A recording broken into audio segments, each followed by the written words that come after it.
In her book, Braiding Sweetgrass, Indigenous Wisdom, Scientific Knowledge, and the Teaching of Plants, Robin Wall Kimmerer, who is an enrolled member of the Citizen Potawatomi Nation, tells a creation story that is very different from the one that has been handed down in the Christian tradition.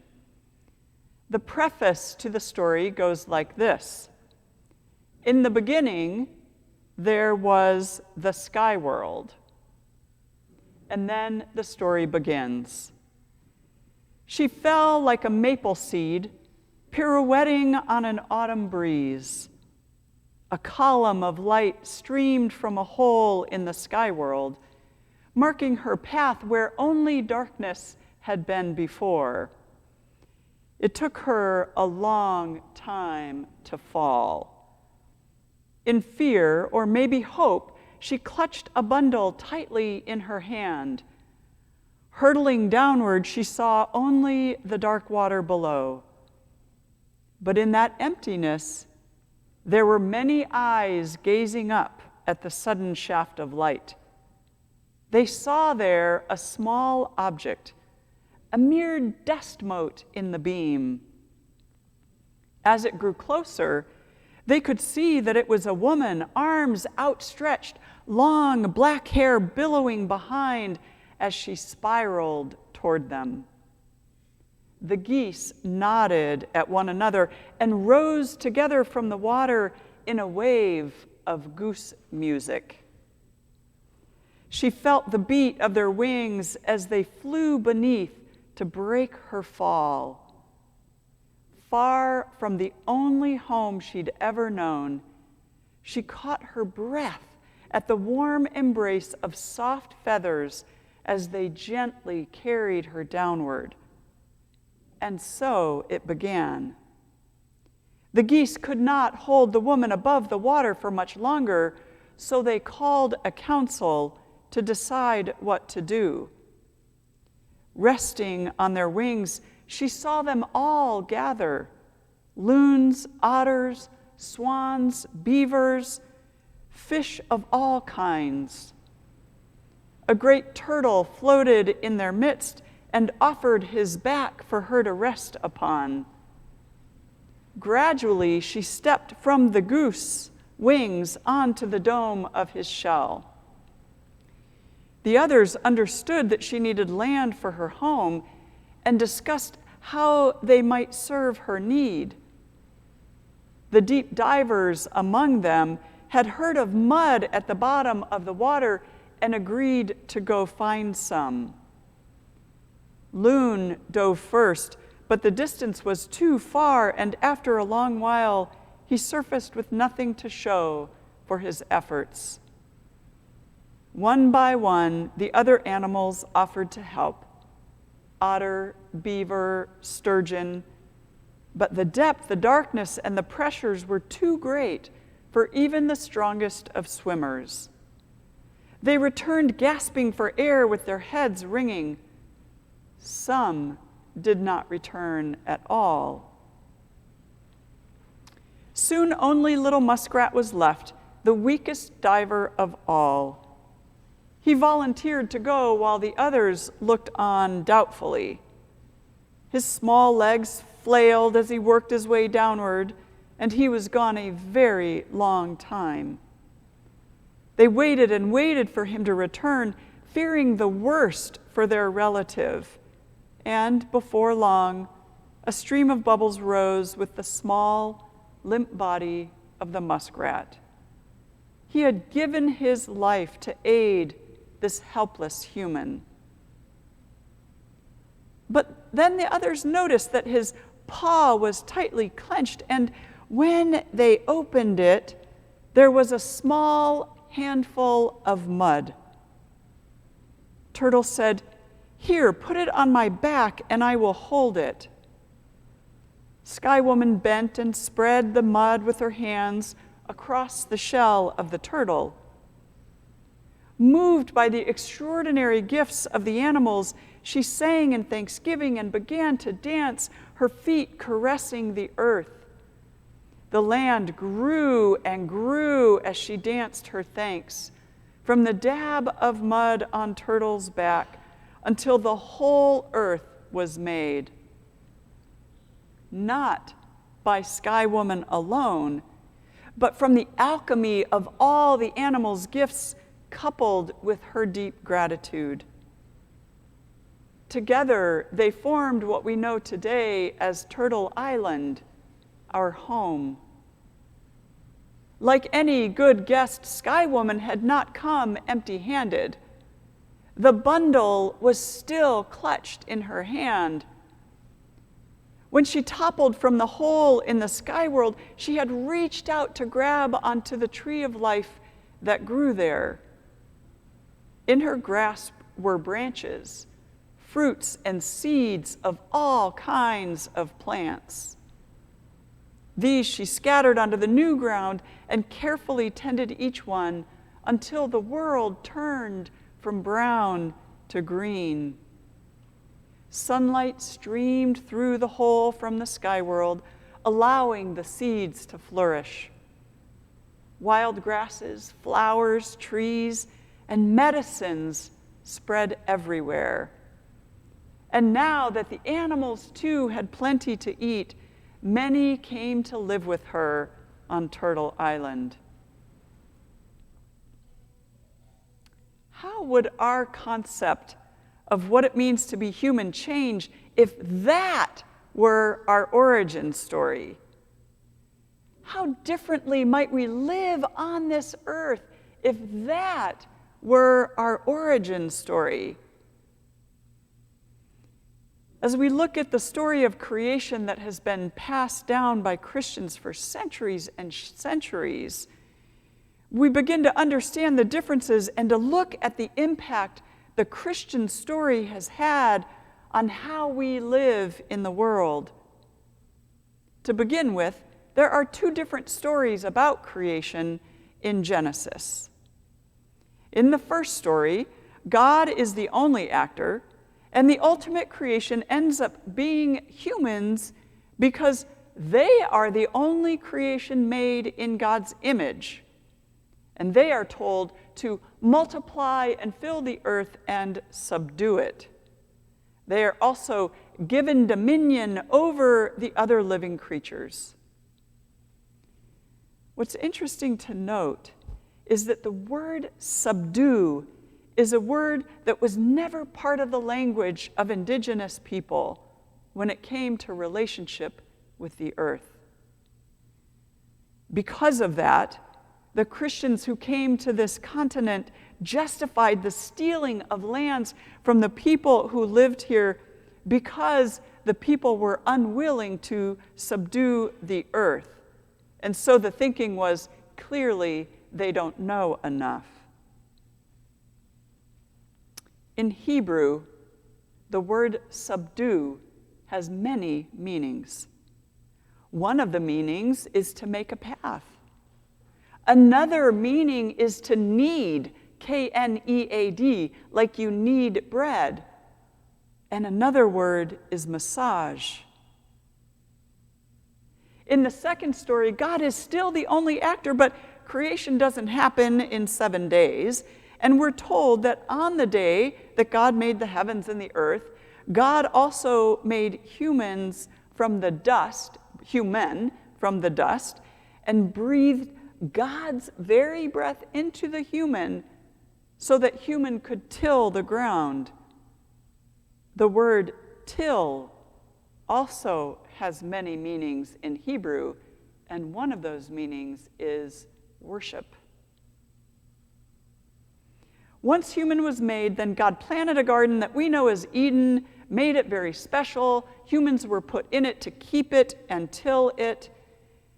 And God made a rule to keep humans from living forever, and then God made another human to keep the first one company, and then it all went to pieces. And God cursed the humans, the ground, ejected them from the garden, never to let them return. This creation story immediately sets the basis for blame and curse and enmity between humans, between humans and God, between humans and the natural world. I mean, the first origin story, creation being made in 7 days, isn't great either, especially because it's been used and is still being used now to claim that a man must be with a woman and vice versa, despite the fact that that really had nothing to do with the original creation story. Both stories set us up for believing in human supremacy. So what are the differences you hear between the sky woman falling origin story and the Christian origin stories? There are obviously many differences, but one of the glaring ones is where humans are placed in the order of things. In the sky woman story, sky woman is an immigrant and a guest who needs the help of those who are already there in order to survive and thrive. She's not seen as a threat, but as someone who has something to offer the gathered community already thriving. In the Christian origin stories, humans are created and made supreme. The stories are told as though humans are the very ultimate in creation, the pinnacle, the top of the order, God's special design. Our understanding of what it means to be human, then, is directly impacted. So many of us have been coming to terms with how white supremacy has meant a stratification of what it means to be human. And the thinking is that somehow being white and being human is more human than being black or brown and being human, which the thinking goes means less human. Systems, whole systems, have been built on those ideas. But the basis for those ideas comes from the Christian origin stories and the supremacy of humans. If we'd been brought up with the sky woman falling origin story, how would we relate differently to animals? How would we relate differently to the earth that animals gave their lives for in order to create? In the past few decades, there are many, some of us even, who have paid more attention to the history of what happened to indigenous people, as well as to how they lived in harmony with the earth and with animals for so long. Many of us are curious, we read, some have even studied how they lived sustainability. We tend to approach even this from the standpoint of our Christian origin stories about how central humans are in the order of things. We see the land now as a problem because of climate change. We see animals becoming extinct as a problem. We see other humans sick and dying from viruses as problems, and we keep thinking we have to come up with solutions. We follow that trajectory because we still believe we were created to subdue the land in the sense of making it submit to us, having some kind of control over it or more knowledge than it has. We still believe the land and the animals are here to serve us or for our pleasure seeking. If you're not yet ready to let go of the Christian creation myths, or at least put them in their place, then consider this question. What if subdue means to make a path or to massage the earth? What if to till the ground means to worship it. Another trajectory we would do well to follow is that of our purpose as Christian people. We've been taught that humans blew it. God was so angry, the only way to appease God was for a human sacrifice. So God came in human form and was willing to be sacrificed for us. We're now saved, and we are now responsible for saving the rest of the world as we are sent out as witnesses. That's kind of it in a nutshell. It's a Reader's Digest version of a more conservative Christian theology. And again, this story presumes that humans are central to everything. In the end, because there is a problem and a solution, humans are sent out to witness to both the problem and the solution. I'm indebted to Bayo Okumalafe for helping me to think differently about our purpose and what we are doing here. You'll hear more about Bayo and some of his thinking in the next few weeks. Bayo refers to himself as a recovering psychologist and the curator of the Emergence Network. He is the one who coined the term that I've used in the title for this morning, With-Ness. We become witnesses in the world when we understand ourselves to be outside of that world. We talk about what we see or experience as someone who is separate from the thing itself. Car accidents, crimes, actions, even things that happen to us can be cases where we become witnesses to the thing. We can also be witnesses of a sunset, or the flower moon that happened on Wednesday, or even a massive storm. We are Christian witnesses when we tell someone else about our belief or experience of Jesus, or maybe even our understanding of Scripture. All of these instances of being a witness means that we are distinct and sometimes even distant from the thing that happened. Bayo is one person who would say, that's the illusion. Thinking that you are separate from or special or distinct from any other living organism is an illusion. Bayo is inviting us to witness rather than witness, because it's more authentic to the experience of all living things. In the Sky Woman falling story, she is not central. She is not separate, despite coming from somewhere else. She becomes one of the relatives of turtle and loon and muskrat and even mud. The language of witness is one of the most difficult for us to learn because of the deeply ingrained stories about our human centrality and supremacy. Can we learn the language of witness without unlearning the language of supremacy? I'm not sure because I haven't done it yet.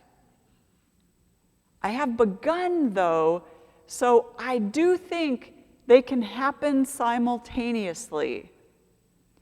The world becomes a different place when we see ourselves as guests and as relatives of all living beings. Pat McCabe showed us in the video earlier how we can be in relationship with water. Instead of witnessing to water or the shortage people are prophesying, how can we be witnesses with water? by talking to her, listening to her, being willing to learn from her, and receiving her in all of her forms as our relative. What else is waiting around us? What else is waiting for us to be With-Nesses? We've barely begun getting to know the trees and their community language and how they protect their young. How will I unlearn the language of witness, standing outside of or seeing ourselves as separate from, in order to learn the language of with-ness? This week I was riding my bike home from work, and I decided to ride up the grassy hill at Montrose. It's the only hill, I think, in Chicago, or one of the only ones. There's actually one on the museum campus down south. I wanted to ride up it to give myself a little extra workout because I have a race coming in a few weeks. I rode off the path and realized when I rode onto the grass that my bike tires were crushing the grass. I was not massaging the earth. I was crushing the earth with my tires. I looked around and I saw a dirt trail leading up one side, the side that I was on, and I quickly got on the trail so that I could stop crushing the grass. But when I reached the top, the trail ran out, and I was once again on the grass. I rode down quickly, thinking if my tires spent less time on the grass somehow, I would crush it less, and it would be better for the grass. But for the first time, I felt sorrow. I could have asked the grass if it was okay to ride on it. I could have gotten off my bike and walked it. I could have stayed off of it completely and foregone the extra bit of workout because the grass is not there for my pleasure. The grass is living just as I am living. And if I am to witness the grass, I'm in relationship with it. I still have a long way to go in learning the language of with-ness. I hope as we spend the next several weeks looking at languages we need to learn, that we can tell each other our stories of language learning as we go through it. We have much unlearning to do, and we have much learning to do. And what a world it will be when we are one of many of the relatives that live on this planet. Amen.